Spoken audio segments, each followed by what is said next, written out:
Ini 2 hari istimewa di Bandung.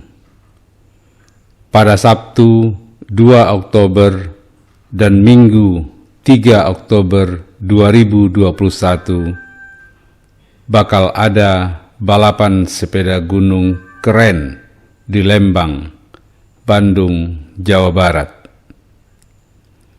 Lokasi persisnya di kawasan hutan pinus Cikole, sekitar 18 km dari pusat kota Bandung.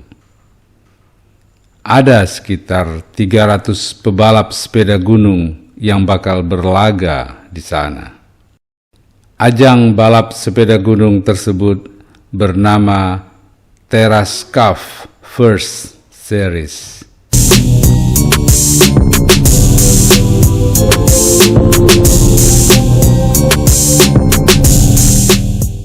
Boleh dibilang, ini merupakan event pertama balap sepeda gunung di masa pandemi COVID-19. Kita tahu, peminat sepeda gunung di Indonesia sangat banyak. Di komunitas sepeda gunung Polygon Xstrada Riders Indonesia misalnya, ada 23.950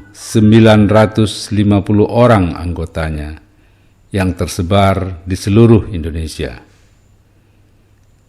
Komunitas sepeda gunung Siskiu memiliki total anggota 21.000 orang yang juga tersebar di seluruh wilayah di Indonesia.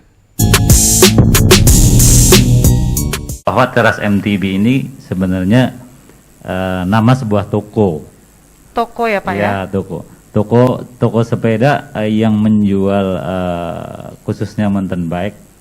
Sebenarnya yang diawali dari teras rumah gitu. Jadi makanya Jadi sebenarnya sangat simpel ya Pak ya dari sejarahnya. Kemudian atas kehendaknya kami bertemu, kami sebagai penjual dan beliau sebagai customer kami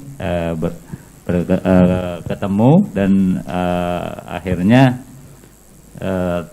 menjadi sebuah kolaborasi yang Alhamdulillah. Awalnya sebetulnya kita perusahaan ya bergerak samalah gitu ya, namanya usaha gitu kan. Nah, tapi ketika pandemi itu kan usaha tuh mulai turun gitu kan. Sehingga kasihan teman-teman gitu, ngapain banyak yang main game, main handphone gak jelas gitu kan. Saya kumpulkan, udah kita sepedahan aja deh gitu kan. Biar sehat. Nah, biar sehat gitu, udah sepedahan ketemu teman-teman. Alhamdulillah salah satu adik ipar saya juga senang sepeda, teman-temannya komunitasnya banyak dan semuanya memang atlet gitu. Kalau kita berpikir kenapa kita nggak ajak aja gitu sekalian biar potensi-potensi atletnya itu bisa muncul lagi gitu, sehingga bakat-bakat itu tidak terpendam gitu, kasihan jadinya. Alhamdulillah diskusi dengan Mas Widi ya nyambung. Dari 2012 itu saya punya pengalaman ikut berkompetisi di dunia sepeda di Indonesia. Kemudian saya bikin ada sebuah tim balap yang memang sebagai peserta kita punya tim yang mengikuti kompetisi yang ada di Indonesia. Nah, dari hasil selama ini, jadi akhirnya lahirlah atlet-atlet yang lumayan berkibar lah di nasional ini gitu. Nah, ketika masa pandemi ini memang off season, nggak ada balap, nggak ada apa. Kemudian kami bertemu setelah bincang-bincang sambil makan durian ya. Ya di teras ini tadi ya Pak ya. Kenapa sih kita nggak bikin eventnya gitu?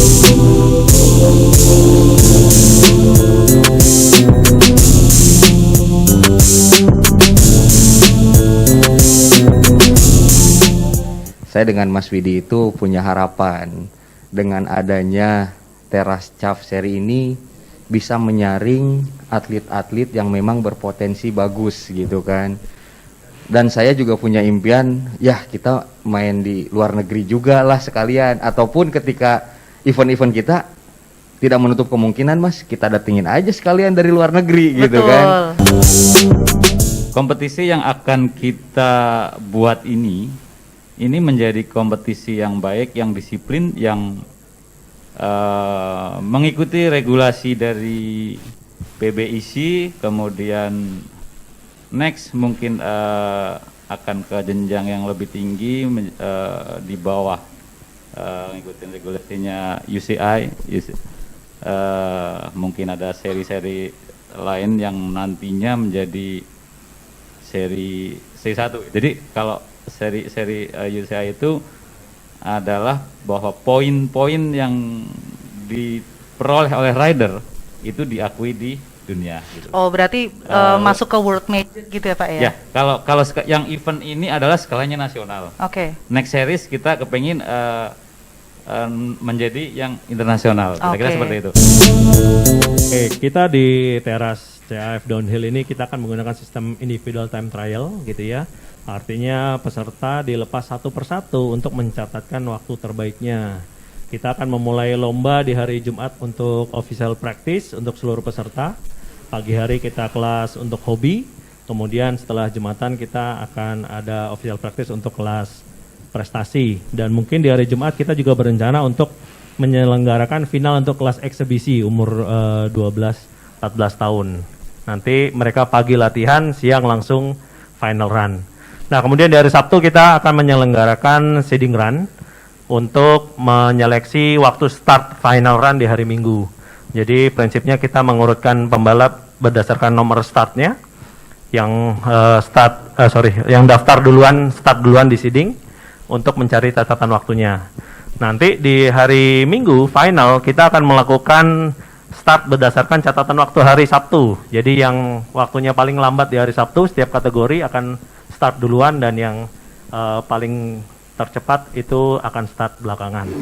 Nah, hasilnya yang diambil itu adalah hasil final run. Final run di hari Minggu. Dan kita melihat perakiraan cuaca gitu ya di Cikole, rencananya akan ada sedikit awan dan hujan dikit gitu ya. Nah, ini kita punya beberapa rencana kalau misalnya nanti kira-kira di hari Minggu itu finalnya tidak selesai, maka catatan di hari Sabtu yang kita pakai. Atau sebaliknya, kalau misalnya di hari Sabtu kita tidak bisa menyelenggarakan seeding run karena misalnya ada badai di sana, kita berdoa yang terbaik tetap. Tapi hari Minggunya tetap diselenggarakan final tanpa ada seeding run.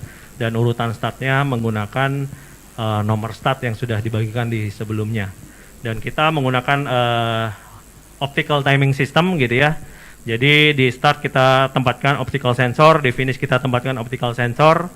Tiap rider kita lepas satu persatu untuk didapatkan waktu yang paling akurat.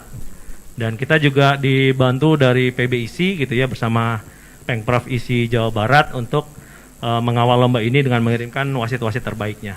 Jadi insya Allah tujuan para founder Mas Widi, Pak Yanuar ini untuk menghasilkan event yang terbaik gitu ya, event yang paling optimal di masa pandemi ini insya Allah akan tercapai. Kali ini kita akan melakukan event di Cikole yang mana treknya itu sudah dikenal banyak orang, dan kita akan melewati salah satu jalur yang paling favorit gitu ya. Kalau orang bilang tuh jalur Bagong gitu ya Mas Widi ya. Nah, mungkin sekalian kenapa Cikole gitu Pak? Ya, ada Bagong. Jadi kita akan memberikan marking-marking di jalur-jalur itu untuk supaya para rider berwaspada, karena memang ada kejutan-kejutan kecil di tengahnya. Jadi biasanya kita memberikan sign age, panah 2 itu untuk hati-hati, panah 3 untuk extreme caution gitu ya. Itu kita akan tempatkan sign age sepanjang lintasan untuk memberitahukan bahwa memang ada hal-hal yang harus diwaspadai pada saat lomba gitu ya.